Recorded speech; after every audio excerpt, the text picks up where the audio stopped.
Like you're going to have your base requirements, your business requirements, your, architectural decision records, which will all just be providing context for the machine.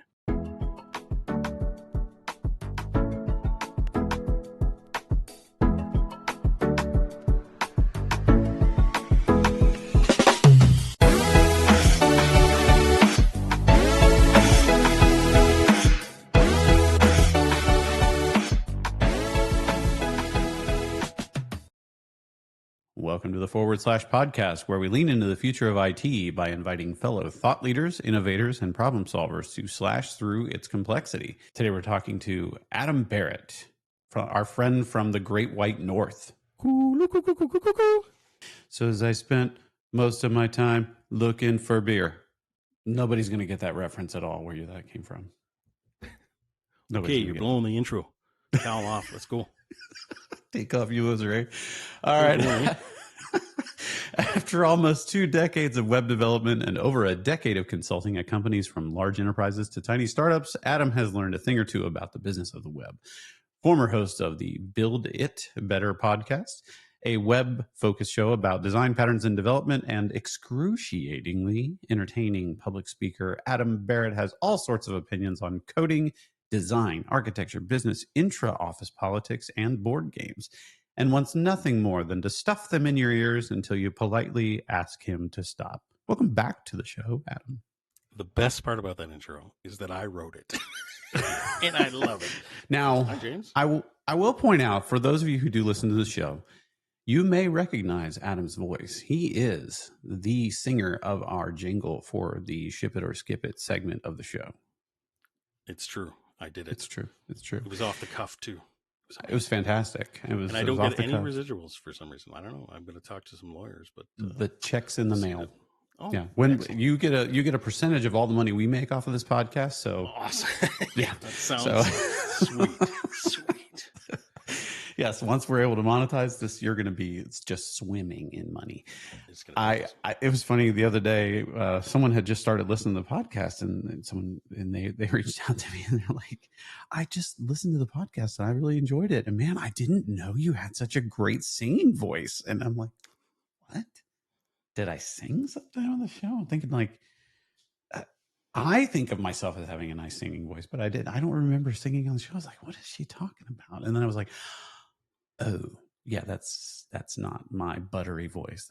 That's Adam's." So I've just realized we sound similar enough that right now people are like, I don't know, is that just one guy talking to himself? Is he just golluming this whole podcast? The precious might be a thing. Most of my impressions are pretty different than what my normal voice, But yeah, that would be fun though. I could just have a podcast episode where I'm interviewing the guy, Mr. Anderson. So what I like to do is I like to use React.js. I can do that and then talk to myself. Yeah. That's brilliant. Thank you. I think I have to steal that entire idea, including that Mr. Hansen. So Mr. Anderson. So he was Mr. Anderson on Beavis and Butthead. So that's what I know him as. Oh yeah, like King of the Hill, Hank Hill, right? Yeah. Oh, there's totally a thing there. Yeah, I can sort of see that. But I was thinking like Mr. Anderson. Oh yeah, the Matrix. Yes. Anyway. All right. So thanks for joining us again. The last time we had a blast, and I have no doubt that this will be the exact same. We had a great time. We prepped for the call and we started talking a little bit about, I know AI, of course, is the big thing, but you've been doing some speaking about AI and your experience. Not even about AI, but let me clarify that. So I'm doing, I give talks sometimes. I go to conferences, I give talks. And I gave 2 talks in February. One is about sort of like, well, it's called Front to Back, and it's just about like sort of consumer first design and programming in a way that's like, think about what your consumer needs and then move backwards towards the implementation. And I go into a lot of different like offshoots of that throughout my whole talk. And then I have this other talk that's about like JS signals, which is about like, this is about how JavaScript signals work. This is why they're popular in all the frameworks except the one. And this is like, let's make our own so that you fully understand it. So I gave both those talks in February, and now I'm giving them next week, the exact same 2 talks. But because of the change in the industry caused by like AI and LLMs and generating code, the talks feel out of place almost now. And I haven't really been able to reconcile it in my head without, like, I've thought about it, like, how could I change the talk? What do I need? But something about like, um, the first talk front to back, it's about managing complexity across teams. A lot of it, it's like, oh hey, we're going to try and make sure things are organized and in this way that's easy to understand. And I'm like, but why do I care now? If the machine's going to code for me and I just tell it what the requirements are, do I need to manage the complexity? Because the machine's really good at understanding overly complex, over-engineered code.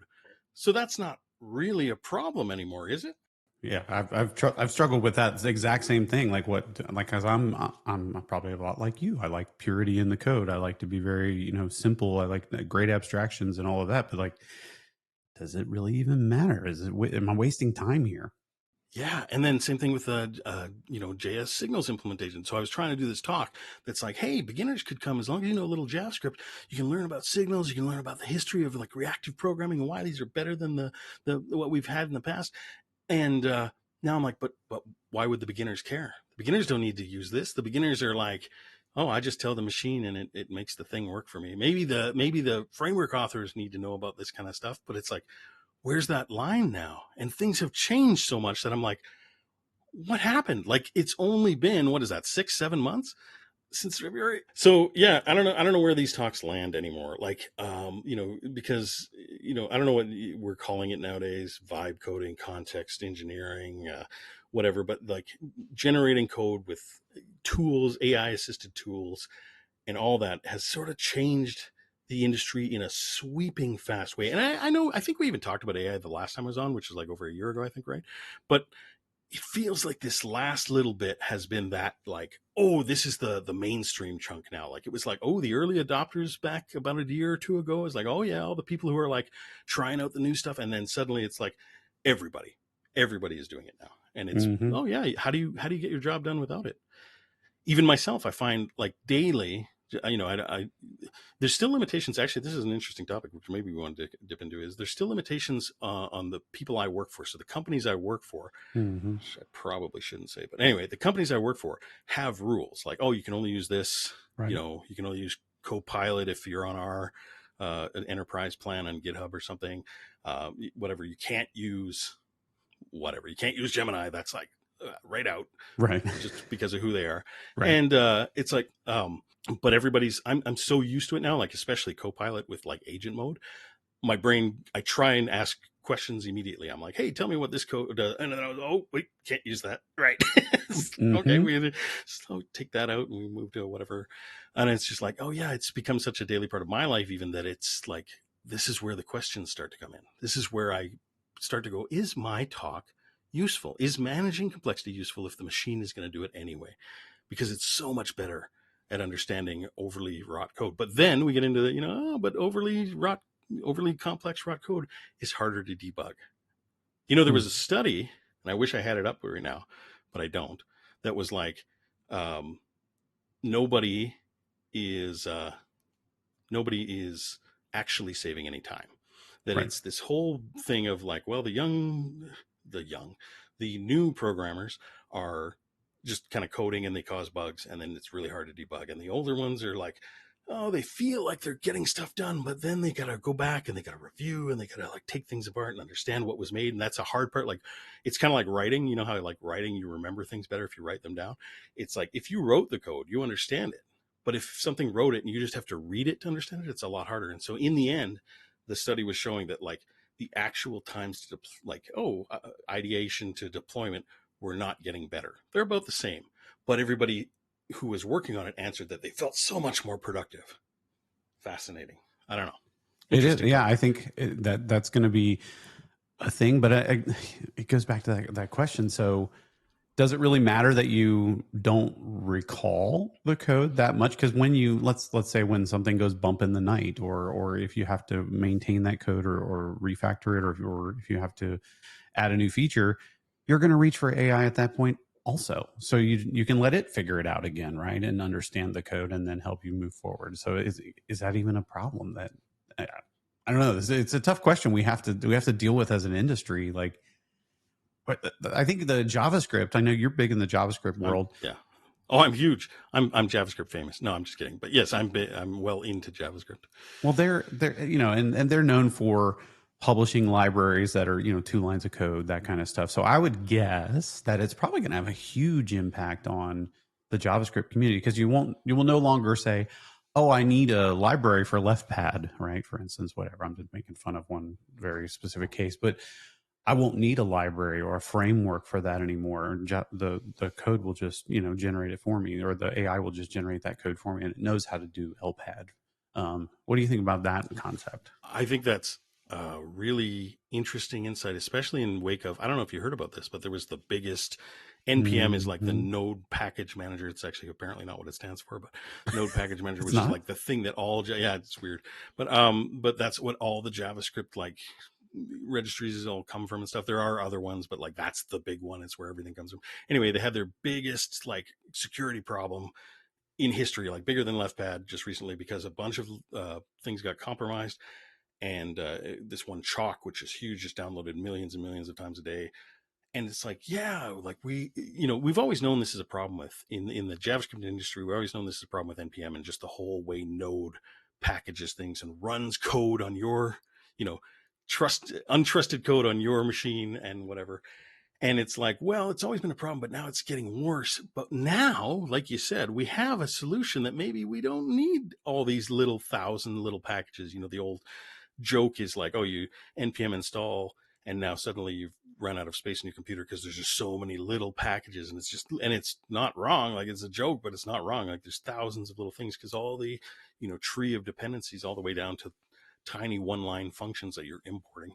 It's like, well, what if we don't need that? What if we can do a lot of like zero dependency stuff because we have the machine to figure out the grunt work, which is, well, how do I left pad, a bunch of zeros on this number? How do I I don't know what other, how do I color the console output, whatever, blah, How to blah. So capitalize we don't, words, or yeah. in a So we string, can build up our own little, like this company's library, this company's little standard library without needing to have all those imports. And that is fascinating because that would address a huge concern, right? Like a huge security concern in the JavaScript industry right off the bat. Like, oh, maybe that's a good idea. Mm-hmm. Well, I wonder what kind of an impact that's going to have on open source itself. Because I'm from the Java world, right? So we would have like Apache Commons and those sort of things. So we had the same utilities. They were all globbed together into one bigger jar files, not in one-liners, but same thing. If I need left pad, I'm going to go to string utils or whatever, right? So I'm going to use that. But is that going to have an impact on open source? Are they not going to feel like they need to create these tools for other folks because they just have them already? And then, but where are they going to learn about it? Where's the AI going to learn about those things in the Yeah, well, future that's what I was either? going to say. Where's the discovery too, right? Because you're not going to Twitter saying, "Hey, I found this really cool little library that lets me, modify a bunch of strings in this cool way." I don't know, whatever it Right. is. But it's like, yeah, well, the AI doesn't really know about it though. So what are you going to do? And it's like, yeah, well, how is the AI going to find out? And it kind of gives this like precedent, this thing, this like extra advantage to anything that existed before. This is actually kind of related to React. In the general JavaScript libraries, React has one. It is the framework that you think of when you're like going to go make web stuff right now. Mm-hmm. And there are competitors, of course. There's the other frameworks like Angular and Vue and Svelte are all there, but like React won at a time right before AI kind of hit the scene. So now all the models, when you ask it to like, hey, I need a website that does this, it writes you React code, just like by default. You have to say, please don't use React, please use Svelte, and then you'll still get React code sometimes, depending on what model you're using, because it's like, oh, this is the web, this is what you want, right? Yeah. Yeah. You can even ask for HTML, and you'll get React sometimes. Like it is one in that sense of it established itself right before the machines learned how to code, and now the machines just go, well, that's the way we code, right? Huge. And like, what do we do in this case? Because better things are constantly coming out. This is like JavaScript's known for, oh, there's a new framework every week, which there isn't actually. There is one really cool new one, which we can come back on, called Panstack Start, but let's come back to that. Anyway, with this established order of like, oh, well, now this is going to generate everything. How did the other ones even win? Because I would say exactly that Svelte kit, so much better than like Next.js, which is the React sort of equivalent Mm-hmm. thing of it. Yep. So much better. And then Vue, Angular's still, I give Angular a thumbs down anyway, but lots of people use it. But how do they It's like still out there. come back from this now? Because the machine's not going to like generate it for you unless you specifically ask. And so I think it's only going to be React One forever now. The framework wars are over. React One, and I don't know what's going to happen with TanStack Start, which is again amazing. Have you done TanStack stuff? I have used a lot of the TanStack stuff for React. Yes, I have a React starter that I do for prototyping and doing little POCs, and it generates everything with TanStack. All the little widgets are all TanStack related. So yes, TanStack query, TanStack. I think it's Yeah, tables, all and sorts of though stuff. Tanner loves React, so there's a lot of React stuff. It's not even limited to React. Like TanStack has Svelte integrations and Vue integrations. It doesn't have Angular because I think he doesn't like Angular, or it doesn't fit the model. I think is what it really is. I'm just joking about the not liking thing, but it doesn't fit the model, so he doesn't do that. But yeah, incredible framework, incredible suite of tools, and like you got to tell your AI about it. You got to be like, here, you got to add the the MCP server that knows. Oh, hey, go look at that stuff or whatever. Kind of funny, how the timing of it really won the war, the Now, framework now, wars. do you think it? So this is kind of coming back to that responsible AI and biases and all of that sort of thing. Did it win because it won, or did it win because the corpus that they trained the large language model was just overrepresented with React, and it Oh just yeah, kind of swayed it absolutely, that way? absolutely the latter for sure. Mm-hmm. Like I honestly think that the React Apex had already kind of it was Mm-hmm. starting to come down. People were starting to ask for alternatives, and people, it was coming out like other things.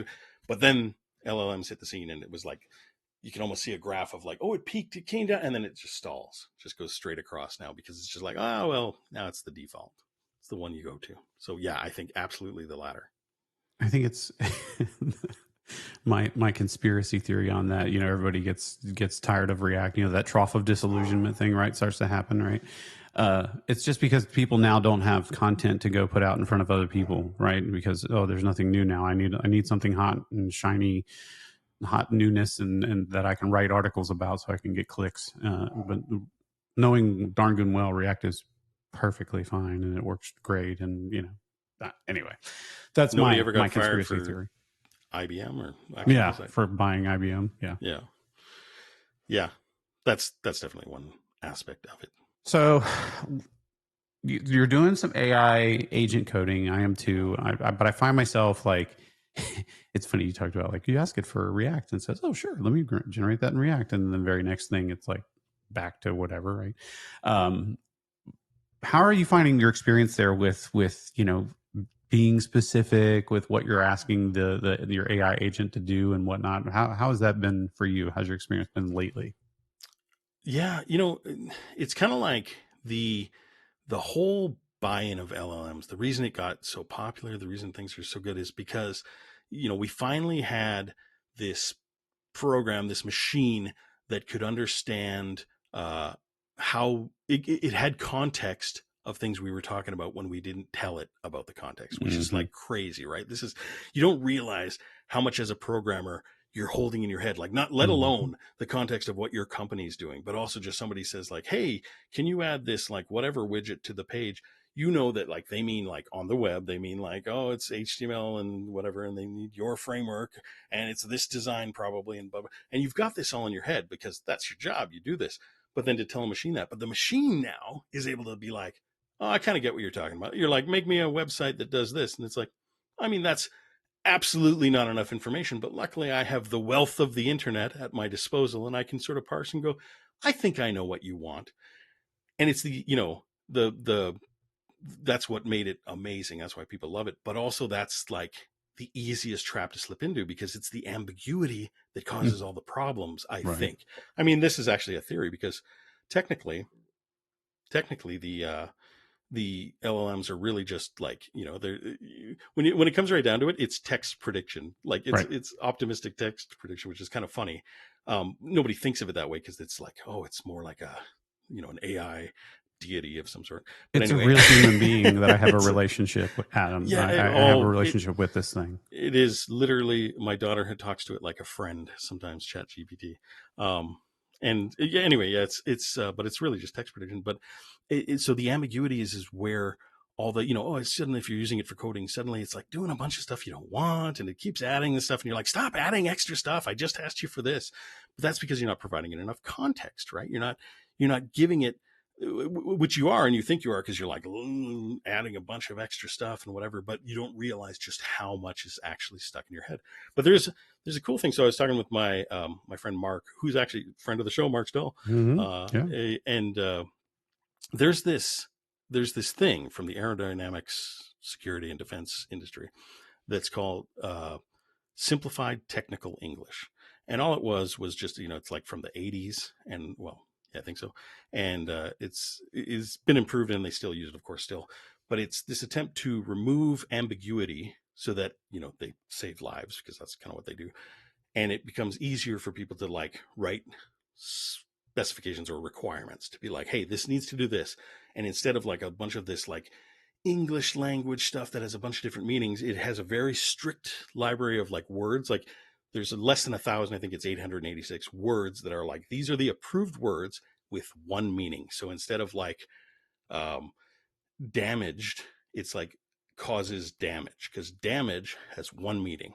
Mm-hmm. And there's other things like that. There's these words will, start has one meaning. It means to begin, not, I can't think of other meanings of start right now, but things like that. That was a bad example. Maybe a bad example, but it basically has this like lexicon or whatever you'd call it, this dictionary that is, these are the approved words. And then it has a bunch of rules about how you write them. And it's basically about keeping it very simple, making sure that it's always, short sentences, and there's different styles for different parts. Actually, it's a whole spec, which is actually fascinating, and you can get it for free too. But it's like, that seems like a great idea for AI. So we could take what they were just trying to do for humans, right? Like they're just trying to like make sure that it was easy to understand so that we don't break things. Everybody's making stuff the same way, and it's easy to translate across languages. But now we've got it like, oh, hey, for AI, it removes ambiguity. You can say, hey, AI, here's a bunch of requirements, and you could tell it it's written in simplified technical English. Here's, your MCP server, whatever. Here's what you need to know about simplified technical English. So now you can parse it easier.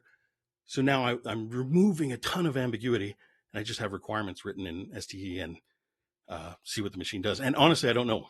This is all theory in my head right now, because I assume removing a bunch of ambiguity from the language will cause the LLMs to do better. But I'm not sure Mm-hmm. if that's true right now. The theory of mine that it would. And I think people could start getting into simplified technical. And you can see it right now already. People are like, oh, requirements driven or spec driven AI generation. And it's all about like layering out these specs so that I can build, and it can have context of the decisions that were made before, and blah, blah, blah. And it's like, yeah, you can see going to it, but I haven't seen anybody talking about simplified technical English yet. So, Yeah, that's definitely one of the things where we struggle. One of the areas, I think there's deeper problems with AI code assistance, but definitely ambiguity does creep in. It thinks you're saying it one way, referring to one thing, and you're actually trying to say another. So yeah, I think that could be a very interesting way to do, like a new add-on to prompt engineering, is to just simplify that, all the inputs, and make sure there's no ambiguity. This like reminds me, I think it was The Giver, right? They're talking about, like, I don't know if you ever read the book or saw the movie, but that was one of the things, like when the kids were growing up, they were like, use precise language whenever they would say something like, I'm getting angry or something like that. I don't know, maybe that wasn't an accepted adjective. Angry wasn't, you had to be, concerned or whatever. I don't know, but they were like, use precise language, and so they would reformat their sentence and say it better. I think it was The Giver. I don't know, but that's what it sounds like, is like that precision of language to root out any ambiguity. When it comes to talking to computers, I like it. Now, I don't know about human to human, but I'm just thinking about like a cultural change that might happen. So you know how like LLMs are infecting every industry right now, and mm-hmm. kind of like going across everywhere. I almost wonder, because LLMs do this real thing where because they're able to do a bunch of like fluff marketing terms and stuff, it's become like, oh, I can just write swaths. I can, the old example, I can write an email. I can just give it a bullet list point and say, hey, write this email for me. And it writes it all out. And then somebody on the other end who gets that email says, oh, can you just tell me this email in like bullet points? So it went from like bullet points to a full email to a full email, then back to bullet points for the person. I wonder if we'll start to realize, hey, we just needed the bullet points in the first place. And same with like marketing. The reason I brought that up is you'll see these websites that are just full of text that nobody reads. Right. But they will say like, hey, AI, tell me what's good about this product. And then, okay, thanks for the bullet points. When maybe marketing just needed the bullet points in the first place, right? And I almost wonder if, because of the way it'll infect every part of our lives, if people will just start talking like that more.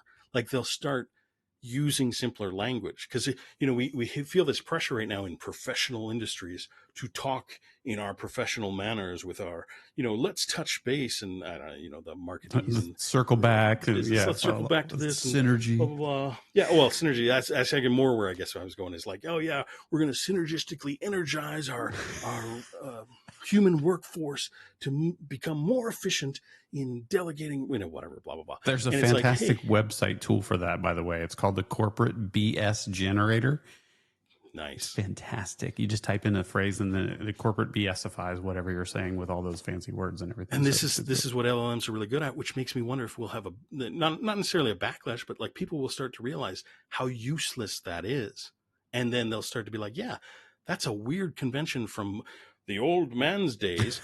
Let's just talk straight up. I don't say, hey, let's have this utility of usage. It's just like, let's use this thing.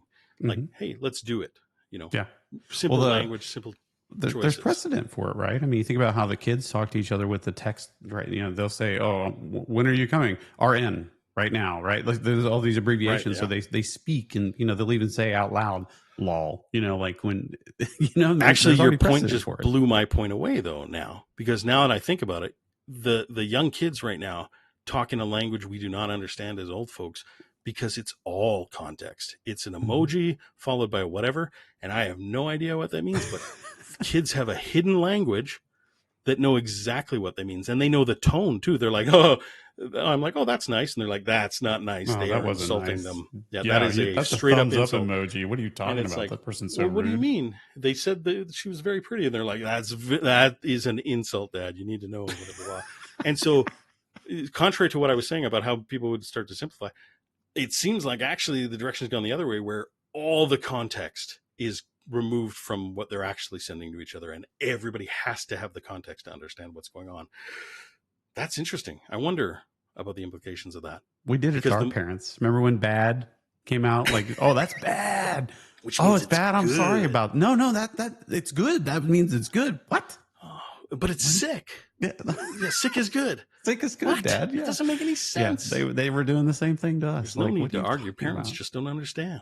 There is no need to argue. Fantastic. I'm dancing for the audio people. Dancing away. Are you going to pick up your car phone to perpetrate like you were talking?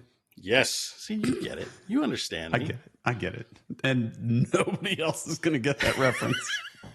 There'll be a few old men who are like, that's good. He's the guy who slapped the guy at the awards show. That's all my kids know. Yeah. They don't know anything else. They don't know any movies or TV shows. They just know he's the guy that slapped the little guy. All right. So you hit on something that was interesting, I thought. Like when you were talking about documentation or the context of where we were coding, and it looks through all the things. And you mentioned something around like decisions that were made before we like architecture decision records. Those are an interesting thing that we do, today as software engineers and human beings, where we'll kind of memorialize these things that we, decisions we made in the past. Does that go away? Do those sort of things or will they go away with AI? Are they more important than ever now? Right. Like this, again, I know we're stuck in this AI conversation. And I apologize for that, but like, I keep going back to AI. Like, are these more context? Like, this is just context for decisions, right? Mm-hmm. This is like, hey, architectural decision records. Whenever I hear ADR, I come from a film world. I think of like re-recording. I can't actually remember what ADR stands for, but it's like re-recording voice after you've already filmed something. But anyway, ignore that for a second. But yeah, ADRs are about tracking why we made these decisions, right? Mm-hmm. And so if you have like a hierarchy of ADRs, like if you do hierarchical decision records, that's perfect, right? Now the machine can go, hey, I'm doing this task, and I can see why I'm doing it. And it just gains more.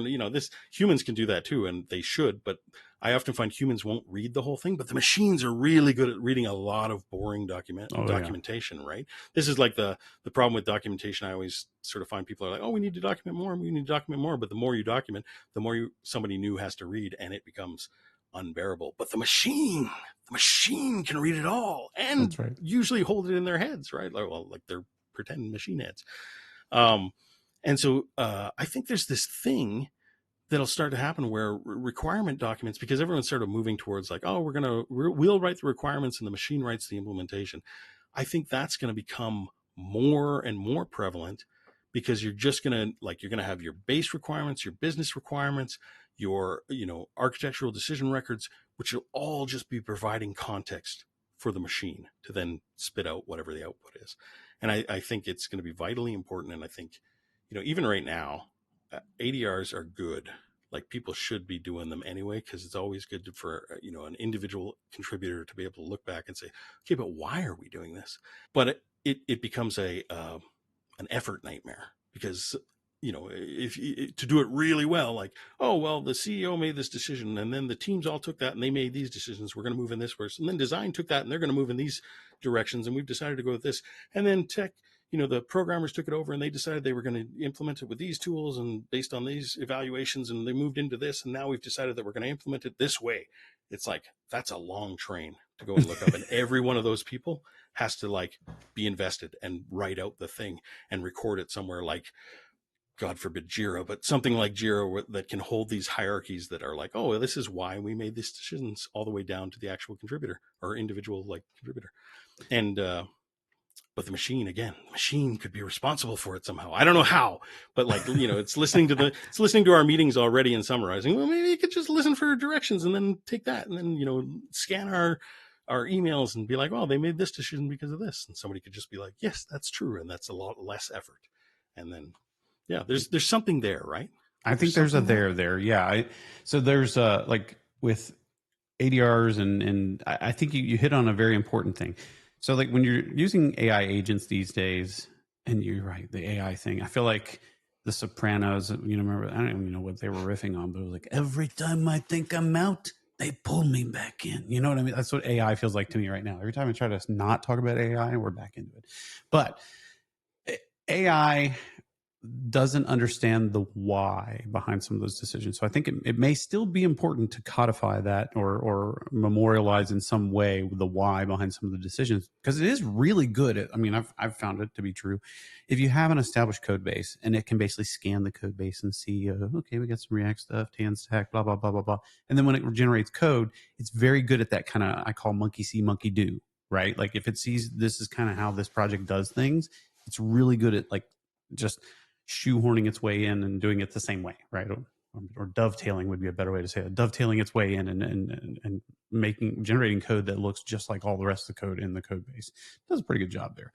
But I don't think the understanding of the why, so that if there is future things that it needs to do that might fall outside the norm, it would have some of those kind of guiding principle type things that help it make better decisions. So that's an interesting thought.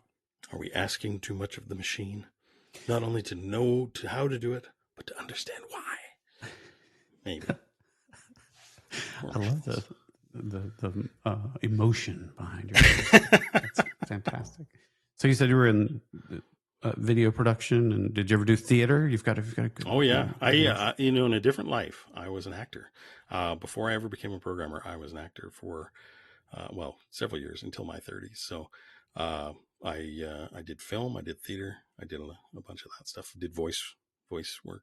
Okay, so nice. So we probably should be paying you for your voice work on. I was even in quite a few musicals actually. I don't sing very well, but I can fake it pretty well. What was your favorite musical that you were in? Oh, I did Little Shop of Horrors twice, which is amazing. Like, just to be able to do the same musical twice. So one time I was the dentist, which is like the greatest role in Little Shop of Horrors ever. And then the next time I did it, years and years later, I got to play Seymour, the lead role, and like both were just amazing. It's so awesome to come back to a show you've already done and do it again, like, because you're already a fan and you know all the songs and whatever. And I don't know if you know actors, but actors constantly will look at other people's performances and go, I would do that better. I would do that differently. And it's great to be able to, Yeah. Well, and just any actor can deny it, but they know they're lying. When you're watching other people, you're like, I would do that differently. I could have done it. I probably could have done it. Anyway, I got to do it I would have my nailed way. that. Exactly. So. Now, that's an interesting evolution of your career. Now, when you were acting, were you telling people like, yeah, I'm just doing this until I get my first big break as a software developer? Is that how you kind of did it? Yeah, that's pretty much it. No, not at all. Of course, I was convinced I was going to be discovered and be a star. Like I had like no doubt in my mind, which is hilarious to me now. Like just in retrospect as an old man going, boy, I was dumb. Like I was dumb. I had actor friends who were doing the work. They would like audition everywhere. They would constantly send out their stuff. They had their agents like talking to people, and I did none of it. I'm like, I'm going to be discovered. I would audition occasionally when things would come up and stuff, but I'm like, somebody's going to find me somewhere. I'm going to be super famous. So I hated that part of the job. Like I liked acting, and I still do actually. I liked acting. I liked being in front of a camera. I liked all the attention. I liked all that stuff, but I hated the real majority of it, which was the auditioning and the like networking and the meeting people stuff. And so I was a failed actor from the start. And one day, while doing dinner theater somewhere in Saskatoon, my friend was like, "Hey, do you want to work in an office?" And I went, "Yes, I do." And he was like, Yes. "Because we have this position as a QA guy," and I'm like, "I don't even know what it is, but I'm in." And then that started my programming career. I'd actually already programmed as a kid too. Like we had a Atari 800 XL, which had BASIC on it when I was a kid. And then in high school, we learned like Visual Basic. And then even in university, I went to university and I didn't actually get a degree, and I mostly took like art stuff. But I also took a computer class where we did Pascal and then Java. And so I did have programming stuff. And so when I went into this QA job, I was literally testing surveys. Click every button and every checkbox and see if anything breaks. Eventually, it's mind numbing. And I would send back like, "Hey, this broke, and here's how you fix it." And which really bugs programmers, by the way. If you're ever in QA, that really bothers them. Don't do that. Yeah. But eventually I said, "Can I just be a programmer?" And they were like, "Yeah, go ahead." And that began my career as a programmer. Crazy. It is. Yeah, it is crazy. It's fascinating how, I do a lot of interviewing, right, of software engineers in my job, and there are common themes, but one thread that's common is artists, right? So people have a guitar hanging behind them, or they'll do woodworking, or some form of artistic kind of creative outlet for them. That's rampant in software engineering, and everybody thinks we're kind of a hard industry, but we really aren't. We're a very creative industry. We just happen to, our creativity comes out in like HTML, right, or whatever, or bits and bytes and stuff. But they are a very, very creative crowd, and we're not known to be that, but it is a thing in our industry for sure. And I agree wholeheartedly, especially music. Something about music and programming just goes together, because almost every programmer I know is like, "Oh, I was in a band once." Like everyone, and they, like you said, guitar in the background, whatever, something. Yeah, it's crazy. And maybe there's a lot of neurodivergent folks in software engineering. Maybe it's that ability to focus for hours on it, and you need that to do music well. That you have to sit and practice. It's hard to do. I don't know. Maybe I'm reaching here and trying to sound more smart than I am. I think whatever. I just like to hear that we're really smart. That's what I think. That's right? that's exactly. Oh yeah, programmers are just really smart people. We're very smart, creative, beautiful wonderful, people, good looking, looking. Yeah, that's what I think. I like it. Yeah. All right, this is fantastic. We're gonna go on to our ship or skip it with the jingle from an aforementioned individual, creative, great looking guy that did our jingle for us. Ship or skip, everybody, we gotta tell us if you ship or skip. Wow.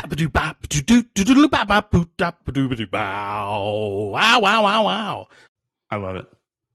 We'll add it.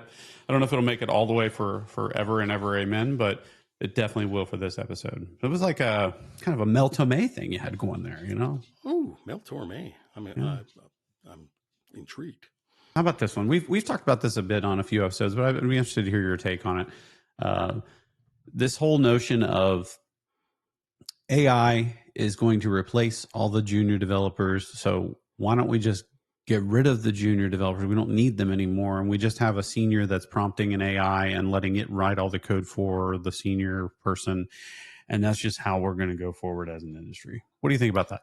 Well, I mean, I think it's a great idea for the next 10 years and then not after that at all. No, I don't think it's a great idea at all. I just, I like, well, I'm a senior developer. So, hey, if it gets me a job and nobody else should have one, right?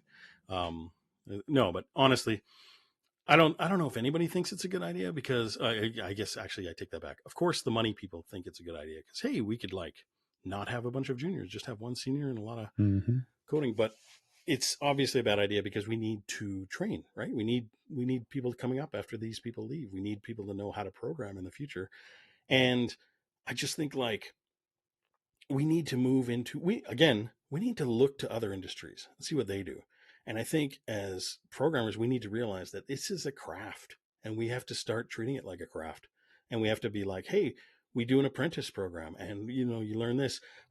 Again, friend of the show, Mark Stahl, had a great idea where he was saying something along the lines of, what if you, before you got the machine to do it, you had to do a little prototype?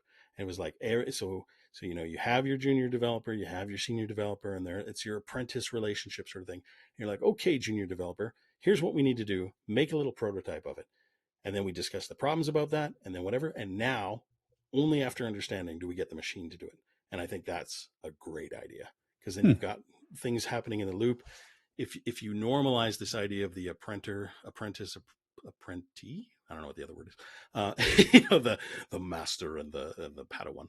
Um, if you normalize that, then you're kind of like, oh yeah, that's how people program, and it also adds this like, oh, you're always pair programming, which is always good, and blah blah blah, and you're sharing information, and then we'll also handle that like, oh, well, they won't know anything because they always got the machine to do it. They won't know how to debug, but they will if they do this. So I think Mm-hmm. that's a good idea. So I say skip it. If this is skippership, skip that idea of firing all the junior programmers and just learn how to do that in this new world of AI.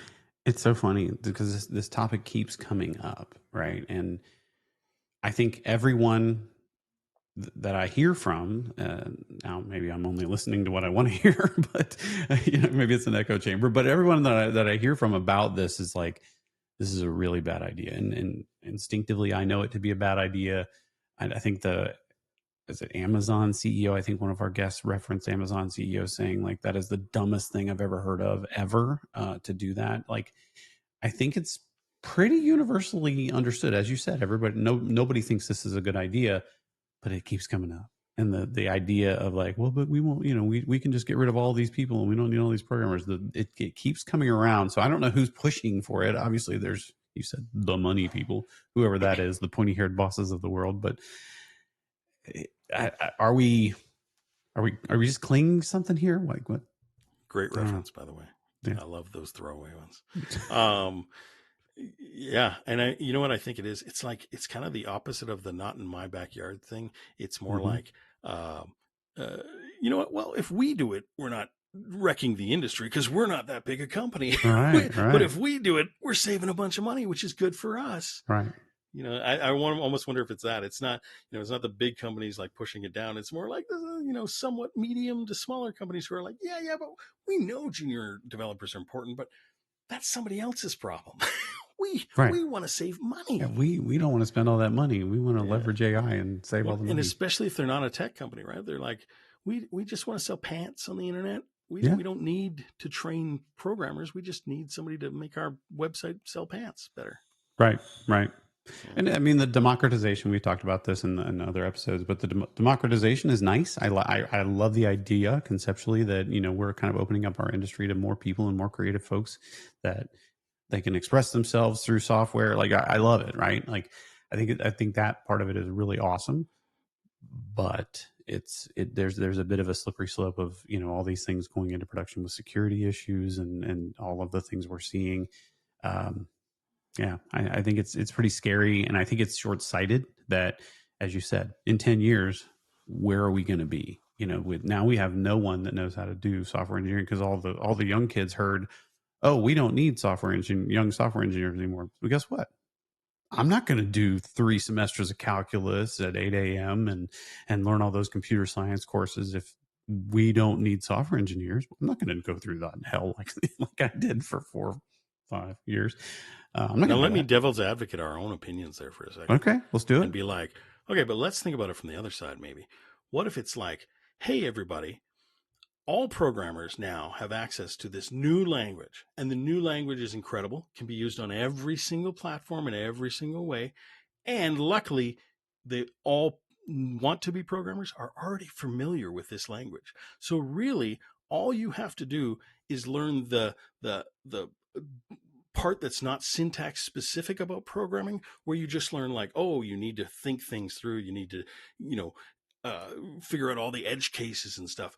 But guess what that language is? It's your language, English or Mm-hmm. Japanese or whatever it is you speak, your language. Now everybody is like, oh, syntax doesn't matter anymore, but we can program it. Then you're still programmers. We just don't need that weird thing of like learning the funny syntax to be so precise, because that's all really syntax is, right? It's just to be so precise with our language, because now the machines can handle a little bit of ambiguity. So it's like, oh, maybe I'm wrong, and maybe in less than 10 years we don't even need junior programmers, because everybody's a junior programmer. All you need to do is have an interest in building something, because you don't need to know syntax. You don't need to know how a database works. You don't need to know how to make a compiler. I don't know. That's I'm half whatevering it because I don't believe in it, but I can see that being But the that's the way argument, right? we have to open up our minds to think in Right. the opposing view. That's but it's funny. No other industry has, you know, this hasn't. I don't know. Maybe I can't think of it off the top of my head. But has any other industry encountered this where it's like, oh, now people who don't know what they're doing can do this and make money? I guess you could argue music. I think all of them, actually. Really? No, Okay. all of the industries have this moment where they're like, oh, there's this new technology, but you know what? Real craftsmen don't use a Yeah. hammer. They Yeah. use a rock. They But headbutt no, the I don't know nails what these in. young kids with their hammers, they don't even like, they have no, they think they can just pump out 1,000 boxes a day. You know what I mean? Like every industry, I think, has this. It's like this new thing that comes up that like makes the old way obsolete, but there's this weird churning period where you still have to do the old way because it's expected, but the new way is just better, like just better. And then there's always this thing that'll cling forever to the old way, and it becomes like oh, that's the expensive classic old way. But we mass produce these, like, Mm-hmm. I make cabinets. No, I make a table, and it's the most beautiful table ever, and people pay thousands of dollars for it. But you can also just go to IKEA and get one for $19. Like, you know what I mean? And Mm-hmm. more people than not are going to get the $19 one. This is like programming version of that is I Vob code my marketing website, whatever, blah, blah, because that's all I need. But yes, you can go get somebody to write you a real programming thing when it's needed. They write the LLM, for example, or whatever. You don't really write an LLM, but you know what I mean. Yeah. All right. Thinking of like other topics that, they've been around for a while, but like, so we went through a whole thing with blockchain. Like everybody, the LLM of today is reminiscent of the blockchain of yesterday. That is going to be next best thing. Everybody needs blockchain in every single application. Um, it's not true, right? Obviously, we kind of grew out of that, and all those people went on to talk about LLMs and all that and generative AI now, so they're busy. But there is some use, and there seems to be some kind of resurgence. Obviously, cryptocurrency is one of them. But what do you think about that? Like, are we going to see kind of a revival of blockchain making its way into the actual use cases where it was popular, or No, is it still just I'm going to crazy? flat out and say it was always it was always a solution looking for a problem. Mm-hmm. And it thought it had its first problem. It's like, we're gonna democratize money. It's not going to be controlled by government, whatever. And then we've come to realize, oh, that was a really bad idea, because guess who uses that the most? Bad Criminals. people, Yeah. crime, and whatever. Mm-hmm. It is the currency of crime right now. And it's like, oh yeah, that was a bad idea. And then every other attempt to make a useful thing with blockchain has been like, oh, that turned out to be crappy, because hey, guess what? The immutable ledger, that's not a good thing, because people who rip you off, there's nobody to help you out, right? Mm-hmm. It's the whole trust thing. And so I don't think we'll ever go back to blockchain, but I do agree that the AI thing is similar. But I think the difference is the blockchain was always like a bunch of like programmer people trying to convince people that it was a good idea, and then suddenly the what what do you call them? Like the shysters, the people who are going to The rip you snake off, oil salesman. snake Yeah. oil salesman or whatever. They latched on and were like, hey, you need this. This is the future, blah, blah, blah. And they started selling it, whatever. It was like, oh, yeah, it's great. And then people started buying it and celebrities started to get on board and a lot of money was made and nothing good came of it. And then we got, oh, it's like the same thing, except that the snake oil salesmen are the richest companies in the world. And they're like, hey, we've already spent $18 billion on this. So you're going to all need it. And we are going to make sure that you all think you need it because we're already in that business of controlling how everybody thinks. That's marketing, right? Mm-hmm. It's like, we're going to tell you need it and you're going to believe us. And we are going to make sure we make that $18 billion back by making sure that it's in everything. Yeah. So I think the real difference there, well, okay, there's two big differences, but the real difference there is like, the snake oil salesmen are the richest companies in the world, which is huge because now you can't get away from it. Like, how our conversation can't get away from it. The world can't get away from it because it's in your face constantly. Yeah, and then the other side being, it does actually help with certain things, which is the blockchain. I know I'm going to get some bad emails right now, but the blockchain was always useless.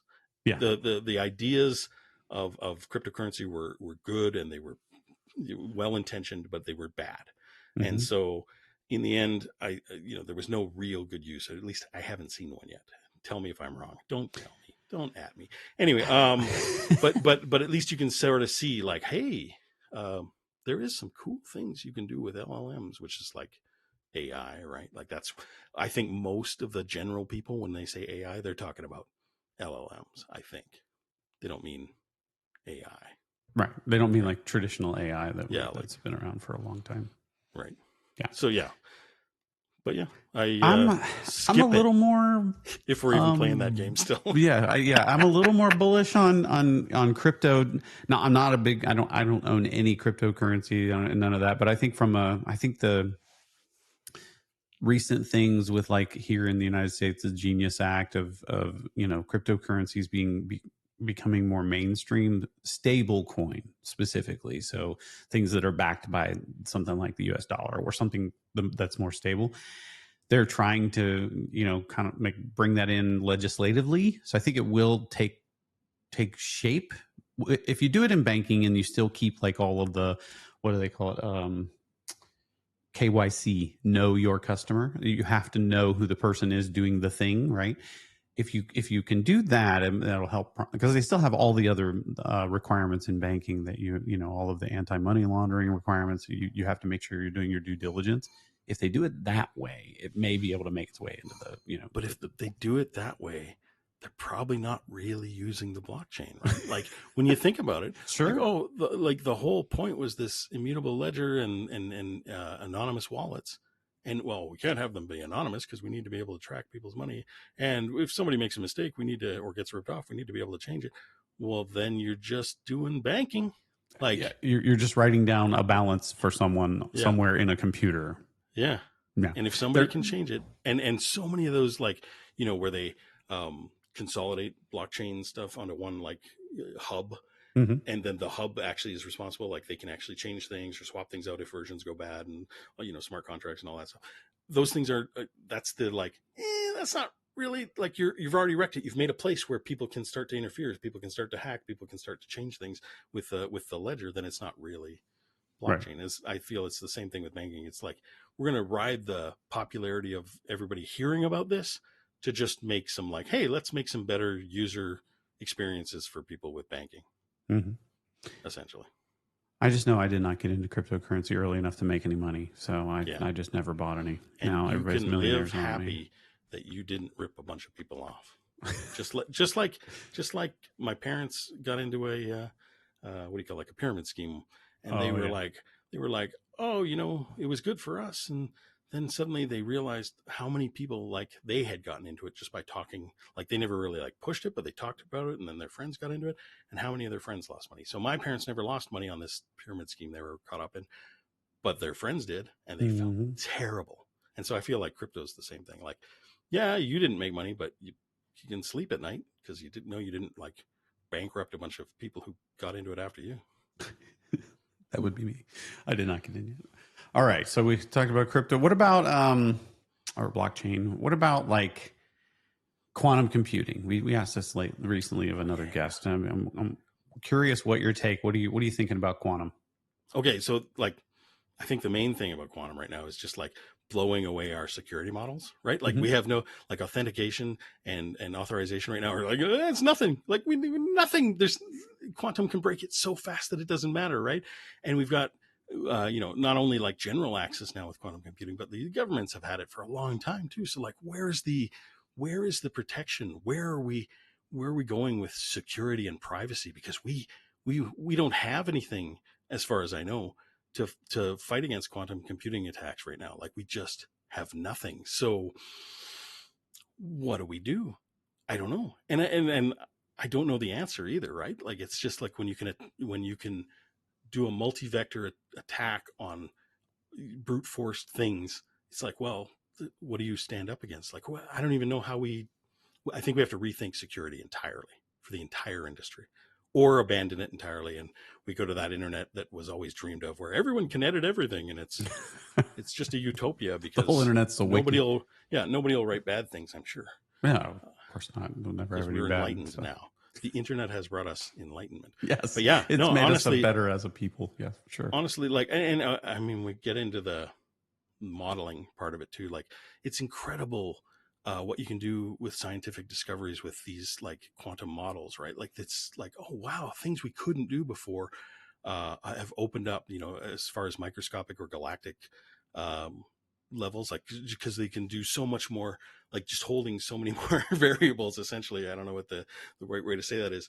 They can model things out so much more and understand so much more because of it. Like when you get into like astronomy, yeah, astronomy, I think that's right. Yeah, astrometrics, yeah. whatever the engineering part of astronomy is. Hmm. um yeah, like just the amount of things that they can start to discover now, it's Mm-hmm. crazy. So I well, I welcome our new quantum overlords, but I don't know what we're going to do about security, like as a culture. It's got to be something different, right? Do we have Yeah. to? And I don't know what it is. Like, don't, you can't even say like, oh, well, maybe we could all have a fingerprint identity thing or something. But nah, that's so easy for the computers to break. It's so like um, whatever that's called, like biometrics. Yeah. Nothing to quantums to break. No. So yeah, I don't know. I don't know what we do culturally to change the face of it, but it's neat for science. Oh yeah. It's gonna be really cool. I mean, that idea of like being able to model infinite states of a problem, like kind of like you were talking about, and simultaneously. That's how they break the crypto stuff, right? That's what they're leveraging the physics behind crypto or behind quantum to be able to break these things. I think we have what we believe to be theoretical answers to okay, you can double your key sizes and it makes it infeasible. You can use different types of algorithms because there's certain algorithms of cryptography algorithms that are susceptible to crypto attacks, but that's what we know right now, right? Like this is like, just like you said in February, I'm giving a talk about LLMs and AI and code and stuff like that. And 6 or 7 months later, um, you throw it all out the window, right? Like we don't even have quantum computers in a general sense right now. Obviously nation states have them that, we think they do. But it's not really available to the general public. So what happens when they come out and they're like, oh, that's right. Yeah, we can crack those. But then all this other stuff, actually, we just tweak a little something here and there, and we can crack all this other stuff too. So we've spent 10 years changing all our cryptography algorithms, and then, oh, whoops. I don't know. And it's I'm with coming you. too fast. And I Yeah. agree with you. It's just too fast. Like we don't have enough time to adapt as a human people because we're slow. Maybe AI will save us. Just going back to that again. Maybe it's like, hey, AI, protect our stuff. And it's like, yeah, we I got got you. you. Got you, Got boo. you. Yeah. Yeah. But I'm Yeah. going to leave something in there that I can get in, so that when we take over the world with robots and Terminators, and I'll be able to shut down your computers myself. Oh, they already, they hurt that. You shouldn't have said it now because they have a record of this now and they'll be the first to go. I'm on the hit list. I say ship it though. Quantum computing. Yeah. I'm all for it. Yeah, I think it'll be I'm fascinating scared. when we're I'm able to excited. leverage it. All right. This is our time to segue into the most important part of the show. This is, this is what it all comes down to. This, all of what we've done so far has been the warm up. You know what I mean? You've been on the show before, so you know how serious this is. I don't need to explain it to you, but this is for all the marbles. These questions in the lightning round are this is the important stuff. I feel like I failed at the lightning round the first time I was on. I took like 5 minutes for each answer. We've had a lot of guests since then. I think at the time, right, our rating system, we had a very limited sample size.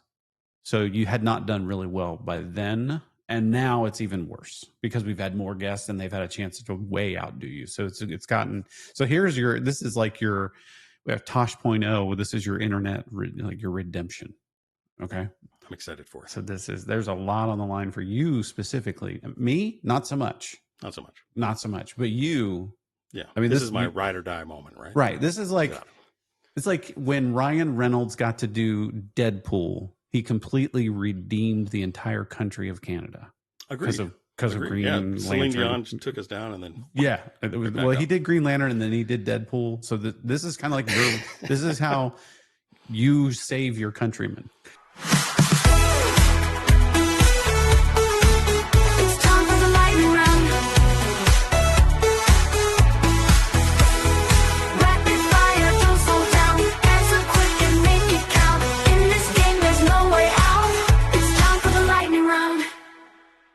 All right. Question number 1. Texting or talking? Oh, so much context needed for this. I mean, texting for sure, but also like, I like talking to people. Talking's easier, talking's quicker, talking's better, more things able to convey better. Texting. Yeah. All right. You want snappy answers, right? Well, no, that was good. I love the on a scale of 1 to 10, how good are you at keeping secrets? Never mind the cryptography. I think here. I am the absolute best at keeping secrets, and I'll tell you why. I have a skill that not a lot of people have. I can be given a box, and then someone can say, "Hey, don't open the box," and I won't open the box. I will put the box down. I'll look at the box every now and then. I'll never open that box. Same with like the big red button. Don't press the button. I don't press the button.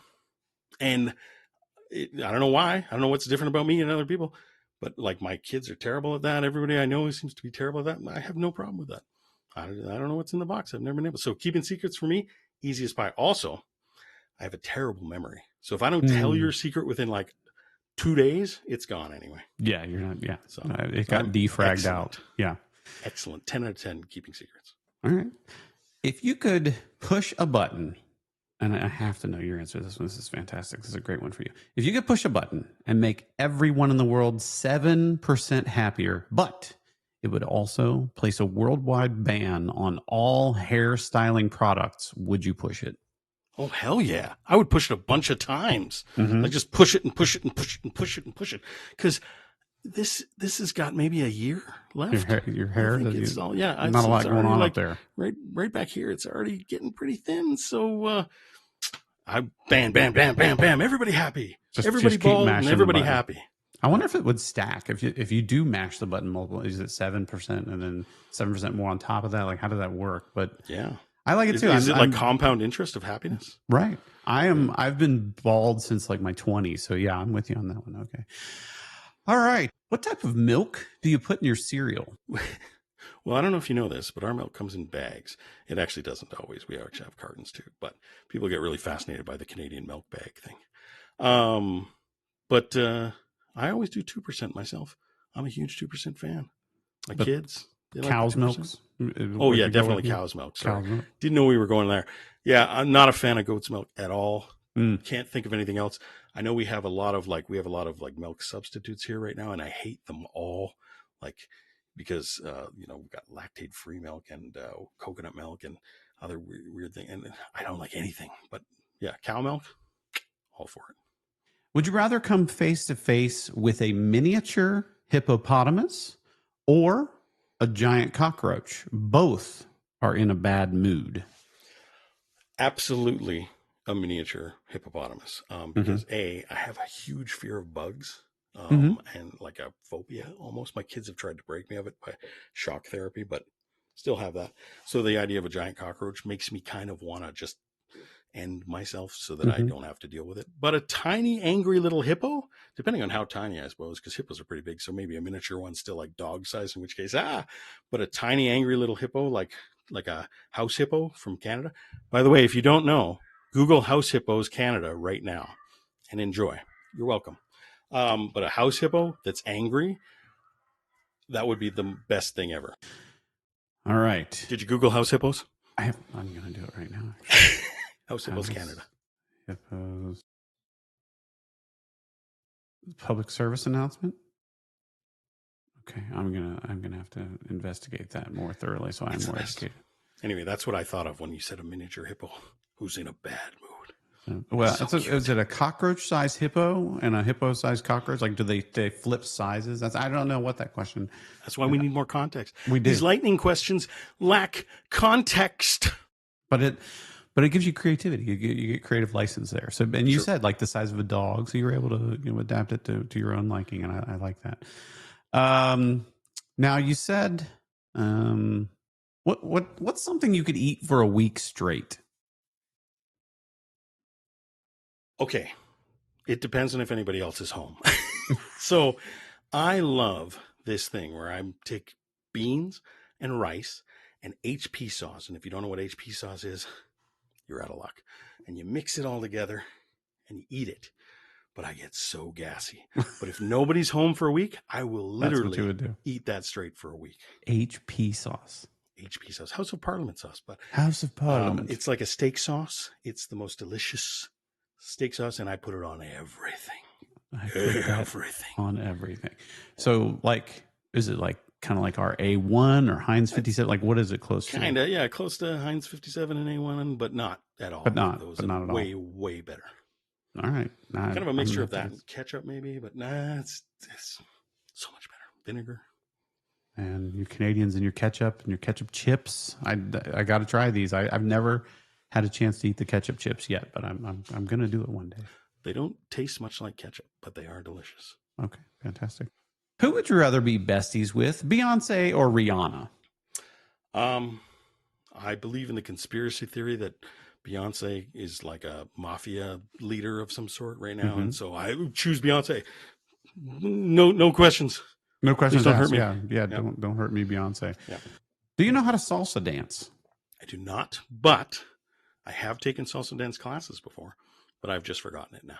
I see. It's been a long, long time. If everyone in the world had to get married when they reached a certain age, what age would that be? 94. I love it. I feel like there is no other answer to that question. How many times in the last week do you believe you've sneezed? That's a very good question. Probably twice. Twice in a week. It's not bad. You don't have allergies. I was eating mini wheats. I don't even understand why, but every time I eat mini wheats, you guys have mini wheats? I'm sure you do. Yeah, we do. I sneeze for some reason. No idea why. I don't know if it's like a wheat thing or something, but I don't know. Now, is this frosted mini wheats or just regular? Frosted mini wheats. Do they make mini wheats without frosting? Oh, that'd be horrible. Imagine. Yeah, it'd be horrible. Actually, we used to eat that as a kid. It was like a big. It wasn't a mini wheat. It was like a big wheat square or rectangle. I mean, and we would put like hot water in it and then sugar on top. But yeah, I can't imagine eating it without frosting. It's like Canadian ramen. It's like Canadian ramen. Saskatchewan ramen, really. Saskatchewan ramen. Not just Canadian. This is just where the wheat is made. Okay, just where right here. Okay. The wheat capital of Canada. We're by far the wheat capital of Canada. I think our provincial flag has a wheat shaft. What's that word? Chaff. A wheat thing on it. Okay. What is that called? Sheaf? A sheaf of wheat. Yes. Okay. That sounds right to me. All right. And last but not least, have you ever slapped someone in the face? Yeah, I did. So I feel bad about this. And JK, I'm really sorry about this. One time I was fooling around with my friend. We were teenagers. We were fooling around, and I dropped an orange, and he kicked me in the butt as I went to pick up the orange, and I got angry for some reason. I turned around, I smacked him across the face, kind of like Will Smith style. And he was like, "What the hell, man?" I was like, "I don't know. I'm sorry. I don't know what my thought process was there. I was just, he's like, "Come on." He got all mad, and I'm like, "I'm sorry." And I went in and I tried to like buy him a Slurpee to say sorry, but yeah, I felt really bad. I don't know why. I don't know if I was angry or if I just thought it was funny. I honestly don't know. Just a weird thing to just smack somebody across the face. That's the only time I can remember smacking somebody, though. I can barely remember one time I got smacked in the face, and this is from my brother. He's 6 years older than me, and you know how big brothers are. He was like, "Hey, let's slap box." I'm like, "Okay, sure, you know, all right, whatever." And he's like, "I'm gonna teach you how to slap box." Oh, okay, cool. So he's like, "All right, when I go for your head, you know, you want to duck under it, you know." And he's like, "Did this, you know, like boxers, they duck under it." He's like, "So when I swing at your head, you duck under it." So I'm like, "Okay, yeah, I'm learning something here." So what does he do? Acts like he's gonna go for my head. I duck under, and he like just does this kind of like uppercut smack. I don't even know how that exists, but he did, and he laid me out, like smacked the mess out of me. And yeah, that's my experience with being smacked in the face. Thanks, big brother. Thanks, Craig. I'm gonna call you out on the podcast. Thanks. I was in a play once where it was like one of those. It was like a dinner theater, and it's all very farcy. Mm-hmm. And the ongoing joke throughout the show was me getting slapped across the face by different women. Kind of funny. So I've been slapped literally hundreds and hundreds of times. That's fantastic. At least 20 times every show, and we did that show a bunch plus rehearsal. So literally hundreds and hundreds of times. Well, whatever doesn't kill you, it makes you stronger, right? Makes you stronger. There's a stage slap too, but yeah. You got to kind of sell it a little. Yeah, I'm with you. All right. Well, do you have any closing remarks? Anything you got coming up that like a talk you're giving somewhere or another podcast that you are a part of? Anything like that going on? You know, I really don't, which is kind of funny. I've got this. I'm going to Prairie DevCon next, which is in Manitoba in Canada, which fairly small conference, so it's nothing even to like, you know, brag about or anything. And I'm doing talks again that I've done before, and then I've got nothing. And I've even like, you know, it's kind of that time of year where you're submitting talks to go to conferences, and I have little to talk about, so I haven't submitted anywhere either. So as of right now, I got my full-time job as like a consultant going and helping other companies, but I'm not doing much other than that. So yeah, no, I wish I had more. I should start a podcast about something. I don't know what, but yeah, I got nothing going on. So yeah, nothing to promote. Sorry. But you're promoting that you have free time. Yeah, come check me out. Yeah, I've got some stuff to do. Maybe you can catch up on Letterkenny. We talked about that. That's a good idea. In the preparation. I do love me some Letterkenny. It's very crass, but it's very funny. All right. Well, this has been a great episode. Thank you very much. Thank you for joining us yet again. Again, welcome back at any time. But we really appreciate you coming on. And I know this was kind of short notice for you, so you kind of helped us out, jumping in and being very flexible. So appreciate that. Literally anytime you need, I'm here for you. I love just chatting with you. So yeah, it's great. It's good. It's a good time. For sure. It's good times. Good times. All right. If you'd like to get in touch with us here at the /, drop us a line at the /@calibrity.com. See you next time. Scoobity bop. The / podcast is created by Calibrity. Our director is Dylan Kortz, producer Ryan Wilson, with editing by Steve Barrett. Marketing support comes from Taylor Blessing. I'm your host, James Carman. Thanks for listening.